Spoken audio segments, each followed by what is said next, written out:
ಪಟ್ಟಣದ ಐತಿಹಾಸಿಕ ಶ್ರೀ ಗುರು ತಿಪ್ಪೇರುದ್ರಸ್ವಾಮಿಯ ಸನ್ನಿಧಿಯಲ್ಲಿ 20 ವರ್ಷಗಳ ನಂತರ ಮೊಹರಂ ಹಬ್ಬ ಸಾವಿರಾರು ಭಕ್ತಾದಿಗಳ ಸಮ್ಮುಖದಲ್ಲಿ ಸಡಗರ ಸಂಭ್ರಮದಿಂದ ಆಚರಿಸಿದರು. ಯುವಕರು ಮೊಹರಂ ಹಬ್ಬದ ಪ್ರಯುಕ್ತ ಜನಪದ ಗೀತೆಯನ್ನ ರಚಿಸಿ ಆ ಗೀತೆಗೆ ತಾಳಬದ್ಧವಾಗಿ ಹೆಜ್ಜೆ ಹಾಕ್ತಾರೆ. ಮೊಹರಂ ಹಬ್ಬವನ್ನ ಮುಸ್ಲಿಮರಿಗಿಂತ ಹೆಚ್ಚಾಗಿ ಹಿಂದೂಗಳೇ ಆಚರಣೆಯಲ್ಲಿ ತೊಡಗಿಕೊಂಡಿದ್ರು. ಯಾವುದೇ ಜಾತಿ ಭೇದ ಭಾವ ಎನ್ನದೆ ಪ್ರತಿಯೊಬ್ಬರು ಒಂದಾಗಿ ಅದ್ದೂರಿಯಾಗಿ ಆಚರಿಸುತ್ತಾರೆ.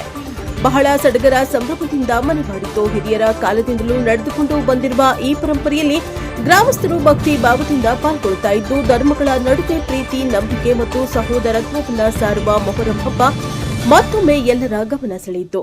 ಹಿಂದೂ ಹಾಗೂ ಮುಸ್ಲಿಂ ಬಾಂಧವರು ಜಾತಿ ಧರ್ಮದ ಭೇದವಿಲ್ಲದೆ ಪೂಜೆ ಉತ್ಸಾಹದಲ್ಲಿ ಪಾಲ್ಗೊಂಡು ಸೌಹಾರ್ದತೆಯ ಸಂದೇಶ ಸಾರಿದ್ರು. ಭಕ್ತರು ಪೂಜೇರಿ ಹರಕೆಗಳನ್ನ ಸಲ್ಲಿಸಿದ್ರು. ಪಟ್ಟಣದ ಹಟ್ಟಿ ಮಲ್ಲಪ್ಪ ನಾಯಕ ವೃತ್ತದಿಂದ ಪಟ್ಟಣದ ಪ್ರಮುಖ ರಸ್ತೆಯಲ್ಲಿ ಮೆರವಣಿಗೆಗಳು ಸಂಚರಿಸಿ ಜನರ ಗಮನ ಸೆಳೆದವು. ಹಿಂದೂ ಸಮುದಾಯದ ಅನೇಕ ಕುಟುಂಬಗಳು ಹೂವು, ಅಗರಬತ್ತಿ ಅರ್ಪಿಸಿ ಭಕ್ತಿ ಭಾವ ವ್ಯಕ್ತಪಡಿಸಿದ್ರು.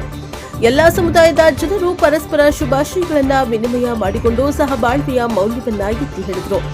ಮಹಿಳೆಯರು, ಯುವಕರು ಹಾಗೂ ಮಕ್ಕಳು ಸೇರಿದಂತೆ ಸಾವಿರಾರು ಭಕ್ತರು ಧಾರ್ಮಿಕ ಕಾರ್ಯಕ್ರಮಗಳಲ್ಲಿ ಭಾಗವಹಿಸಿ ಹಬ್ಬದ ಸಂಭ್ರಮವನ್ನ ಹೆಚ್ಚಿಸಿದ್ರು.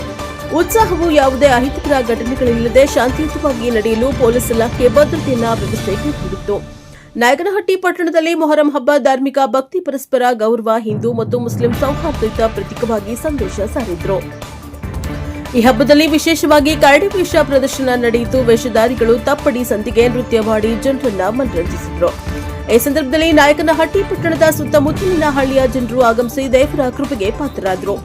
ಪಟ್ಟಣದ ಹಟ್ಟಿಯ ಯಜಮಾನರು, ಪೊಲೀಸ್ ಇಲಾಖೆಯವರು ಇದ್ದರು. ಈ ಬಾರಿ ಮಳೆ ಬೆಳೆ ಸಮೃದ್ಧಿಯಾಗಿ ಬರಲಿ ಮತ್ತು ರೈತರಿಗೆ ಒಳ್ಳೆಯದಾಗಲಿ ಎಂದು ಈ ಹಬ್ಬವನ್ನ 20 ವರ್ಷಗಳ ನಂತರ ಆಚರಿಸ್ತಾ ಇರುವುದು ಸಂತಸ ತಂದಿದೆ ಎಂದು ಪ್ರಭುಸ್ವಾಮಿ ನಾಯಕನಹಟ್ಟಿ ಊರಿನ ಮುಖಂಡರು ಹೇಳಿದರು. Bureau report Harish, Praja Power TV, Chitradurga.